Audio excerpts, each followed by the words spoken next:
Hello everyone and welcome back to my channel. I hope आप सब ठीक होंगे। जैसा कि आप सबको पता ही होगा कि हमने एक सीरीज स्टार्ट की है जिसमें हम 300 एमसीक्यूज डिस्कस करने वाले हैं regarding general English of fourth same batch 2019। Okay, so it is the part third of this series. Already मैंने 2 पार्ट्स अपलोड किए हैं जिसमें हमने 40 एमसीक्यूज डिस्कस किए हैं। तो अगर आपने उन 2 वीडियोज़ को अभी तक नहीं देखा है तो लिंक आपको डिस्क्रिप्शन में मिलेगी, वहाँ से जाके आप उन वीडियोज़ को चेकआउट कर सकते हो। ओके, तो वीडियो को स्किप मत करना, एंड तक देखना। वीडियो को शुरू करने से पहले अगर आप हमारे चैनल पर नए हैं तो चैनल को सब्सक्राइब कीजिए और साथ में बेल आइकन भी दबा दीजिए ताकि जब भी हम कोई नया वीडियो अपलोड करेंगे उसकी नोटिफिकेशन आपको ऑन टाइम मिलेगी। तो चलिए आज का वीडियो स्टार्ट करते हैं क्वेश्चन नंबर 1 से। So question number 1 is when was Mahmoud Darwish born. तो इस क्वेश्चन में आप लोगों से ये पूछा है कि जो महमूद दारविश है वो किस साल में पैदा हुए थे। ठीक है, क्या वो 1930 में पैदा हुए थे, 1932, 1941 या फिर 1952। ठीक है, तो इस क्वेश्चन का जो करेक्ट आंसर है वो है option number C, that is 1941। ठीक है, 1941 में वो पैदा हुए थे। ठीक है, so option number C is the correct answer for this question. So move to the next question, question number 2, that is Mahmoud Darwish was a. जो महमूद दारविश थे वो क्या थे? क्या वो फ़लस्तीनियन पोएट थे, एडवोकेट ऑफ फ़लस्तीनियन काज थे, या फिर एन आइकॉनिक कल्चरल वॉइस थे? ठीक है, तो इस क्वेश्चन का जो करेक्ट आंसर है वो है option number D, that is all of them. Okay, जो महमूद दारविश थे he was a Palestinian poet and advocate of Palestinian cause as well as an iconic cultural voice. Okay, so option number D, that is all of them, is the correct answer for this question. So question number 3, that is Mahmoud Darwish died in Houston, Texas in the era. तो यहाँ पे 2 question बनते हैं। एक है कि महमूद दारविश कहाँ पे, मतलब कभी कभार इस तरह भी क्वेश्चन आ सकता है कि आप लोगों को उस जगह का नाम बताना है जहाँ पे महमूद दारविश मर गए थे। ठीक है, तो remember the name, that is hasten, Texas. Okay, लेकिन अब आप लोगों से क्या पूछा गया है इस क्वेश्चन में? आप लोगों से ये पूछा गया है कि किस साल में वो इस दुनिया से चले गए। ठीक है, क्या वो 2002 में, 2006 में, 2008 में या फिर 2020 में? ठीक है, तो इस क्वेश्चन का जो करेक्ट आंसर है वो है option number C, that is 2008। Okay, 2008 में वो इस दुनिया से चले गए थे। Okay, so question number 4 is that Darwish's native village was. तो इस क्वेश्चन में आप लोगों से ये पूछा गया है कि जो दारविश का जो हमारे पास ऑप्शन है इनमें से वो कौन सा विलेज है जो दारविश का नेटिव विलेज था, यानी दारविश किस विलेज से बिलोंग करता था। ओके, क्या वो अलबिरवा से बिलोंग करते थे, अलमरवा से बिलोंग करते थे, अलमुंतहा, या फिर इनमें से कोई भी नहीं? ठीक है, तो इस क्वेश्चन का जो करेक्ट आंसर है वो है option number A, that is Albirwa. ठीक है, किससे? अलबिरवा से। Option number A is the correct answer for this question. इस विलेज से वो बिलोंग करते थे। Okay, so question number 5, that is because of Israel's brutality, Darwish and his family spent their life in exile in।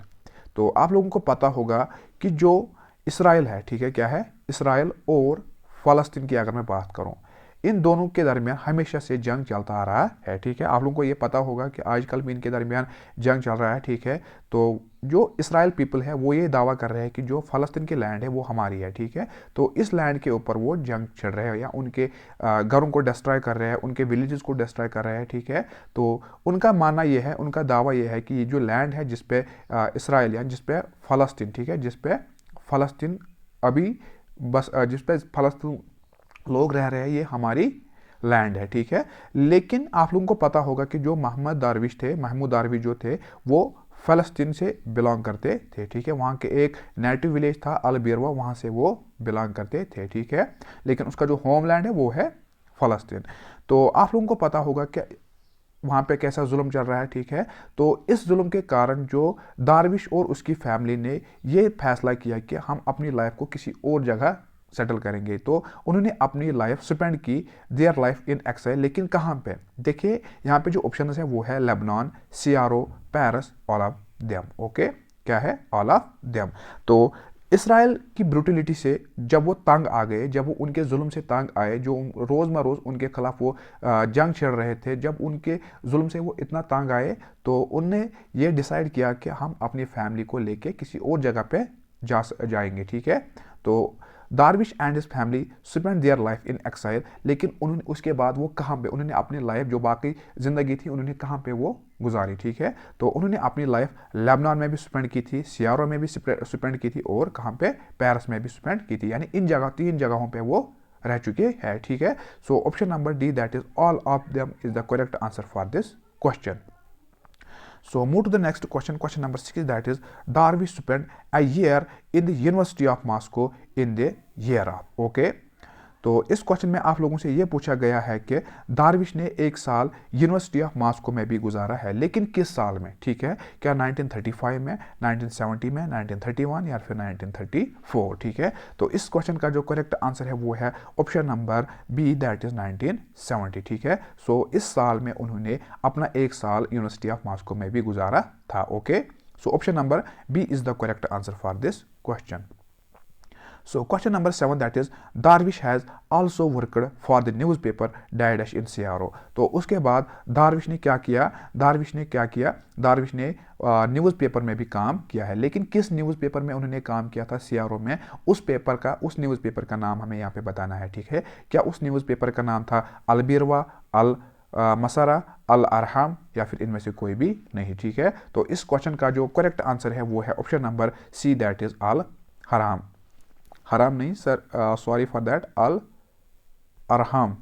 क्या है? Al Arham. Okay, option number C is the correct answer for this question. इस newspaper के लिए वो काम कर रहे थे, ठीक, लेकिन कहाँ पे? ये भी आप लोगों को याद रखना है, सीआरओ में। कहाँ पे? सीआरओ में। Okay, option number C is the correct answer for this question.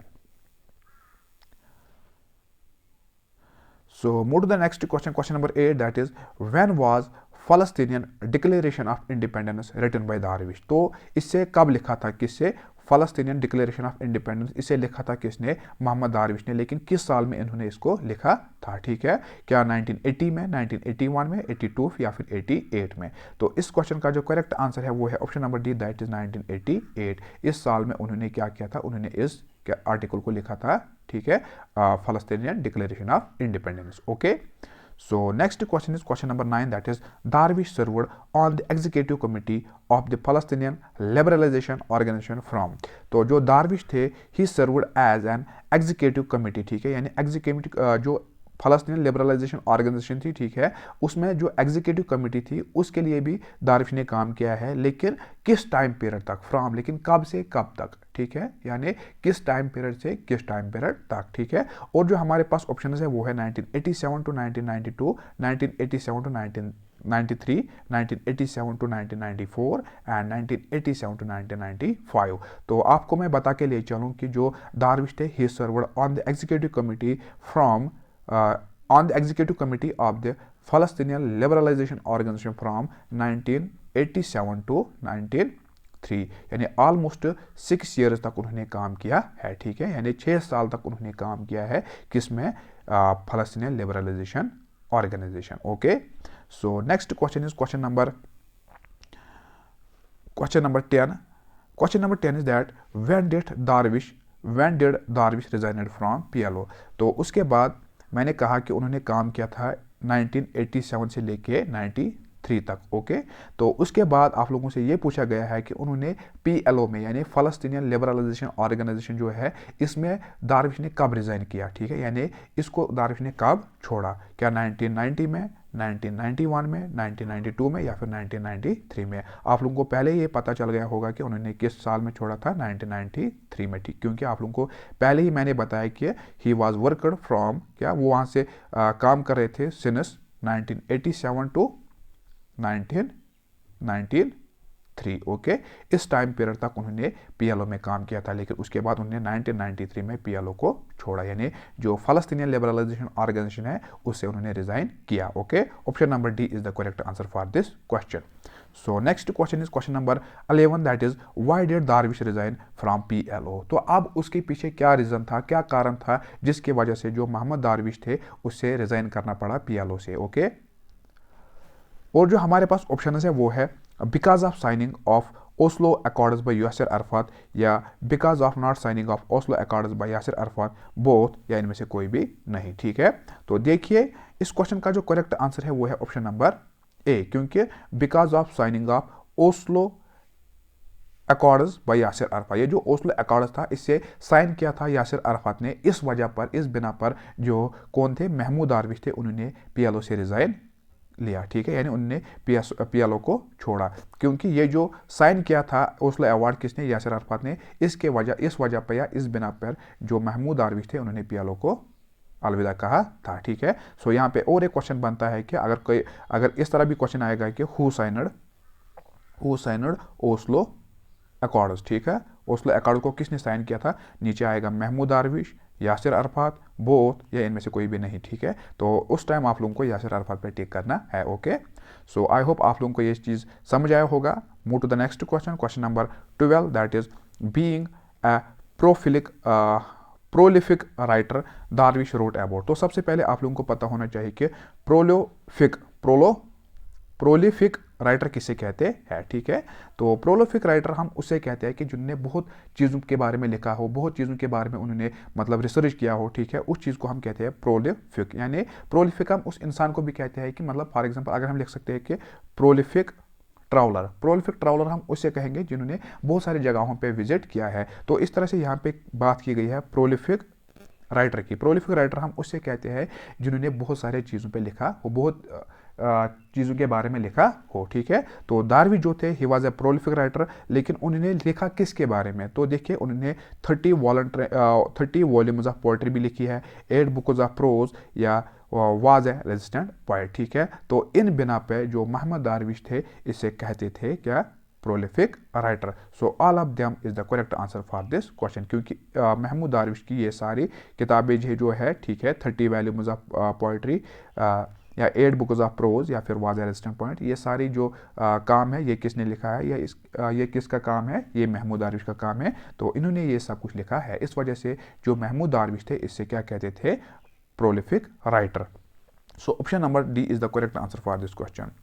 So question number 13, that is which of the following awards won by Mahmoud Darwish. Okay, तो अब जो हमारे पास अवार्ड्स है इनमें से वो कौन सा अवार्ड है जिसे किसने हासिल किया था, जिसे किसने अचीव किया था, या जिसे किसने वन किया था, वो किसने, महमूद दारविश ने। देखिए सबसे पहले अगर मैं बात करूं, जो पहला अवार्ड है वो है लेनिन कल्चरल फ्रीडम प्राइज, इसे भी जीता था किसने, इसे भी हासिल किया था महमूद दारविश ने। दूसरा है लेनिन पीस प्राइज, इसे भी हासिल किया था महमूद दारविश ने। तीसरा है the knights of arts and balance letters, तो इसे भी किसने किया था हासिल, महमूद दारविश ने। ठीक है, ये जो 3 अवार्ड्स है इन 3 अवार्ड्स को किसने हासिल किया था, महमूद दारविश ने। सो option number D, that is all of them is the correct answer for this question, क्योंकि ये तीनों अवार्ड किसने हासिल किए थे, महमूद दारविश ने। So next question is question number 14, that is the central theme of Darwish is poet over age. ठीक है, तो अब हमने ये बताना है कि जो मतलब पोएटिक एरा था किसका, दारविश का, तो उसका जो उसके पोएटिक एरा का सेंट्रल थीम क्या था। ठीक है, central theme of Darwish poetic over. Okay, क्या उसकी सेंट्रल थीम वतन द वतन थी, होमलैंड, बोथ या इनमें से कोई भी नहीं। ठीक है, तो आप सबको पता होगा कि वो हमेशा अपने लैंड के बारे में लिखता था, अपने वतन के बारे में लिखता था। ठीक है, so option number A and B यानी both A and B is the correct answer for this question, क्योंकि द वतन and the homeland is the central theme of Darwish poetic aura. Okay, so next question is question number 15, that is who sort of changes were levied against Mahmoud Darwish. ठीक है, तो महमूद दारविश के खिलाफ कैसी मतलब label लगाई गई थी। ठीक है, यानी किस तरह की उसे मतलब एक तरह का वो हम कह सकते हैं कि लेबल लगाई गई थी, यानी क्या उसे चोर का दर्जा दिया गया था, ब्रेवरी का दर्जा दिया गया था, कातिल का दर्जा दिया गया था, या एंटी सेमिटिज्म का दर्जा दिया गया था। दर्जा नहीं कह सकते हैं यहाँ पे, मतलब एक तरह की वो लेबल होती है। ठीक है, यानी मतलब उसे इस चीज़ में ठहराया गया था। ठीक है, तो देखिए मतलब किस गवर्नमेंट की ओर से, जीविश गवर्नमेंट की ओर से, क्योंकि वो जीविश के खिलाफ हमेशा लड़ते थे। जिस तरह से मैंने बात की थी, जिस तरह से हम बात करें किस में, why not why we travel Anne Frank, ठीक है। जो एनी फ्रैंक थी वो, जिस तरह से हमने बात की थी एनी फ्रैंक के बारे में, हमने कहा था कि वो एक ज्यूइश गर्ल थी, क्योंकि वो लड़ रहे थे किसके खिलाफ, जो नाजी पार्टी थी, नाजी पार्टी के जो लीडर थे वो थे हिटलर, ठीक है।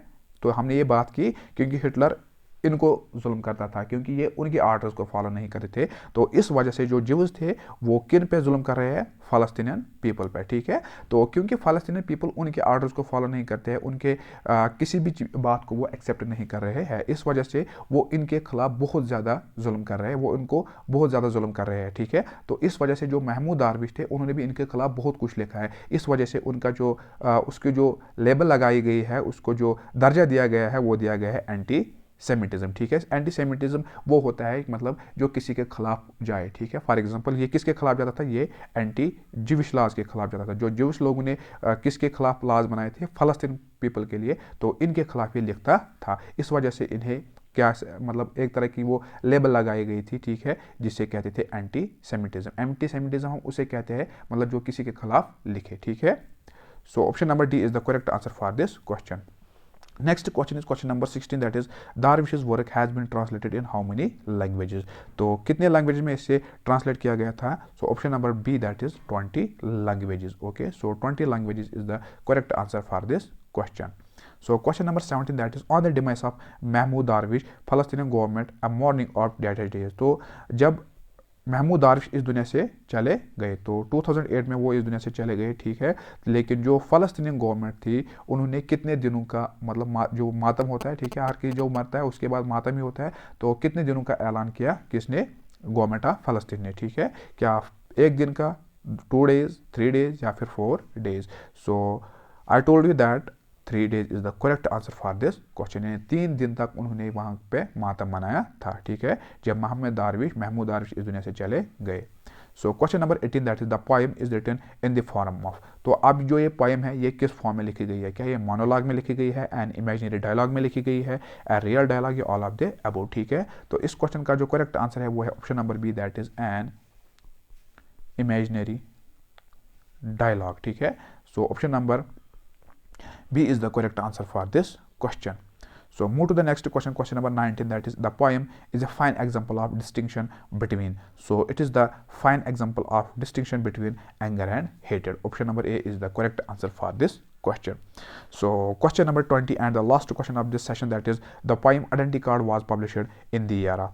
तो Identity Card जो poem है ये किस साल में पब्लिश की गई है, क्या 1966 में, 1964 में, 1965 या फिर इनमें से कोई भी नहीं। तो इस क्वेश्चन का जो करेक्ट आंसर है वो है option number B, that is 1964। 1964 is the correct answer for this question. So that was all about today's topic. Hope you like this video. अगर आप लोगों को वीडियो पसंद आया होगा तो वीडियो को लाइक कीजिए और अपने फ्रेंड्स के साथ शेयर कीजिए। मिलते हैं इंशाल्लाह नेक्स्ट वीडियो में, तब तक के लिए अल्लाह हाफिज़।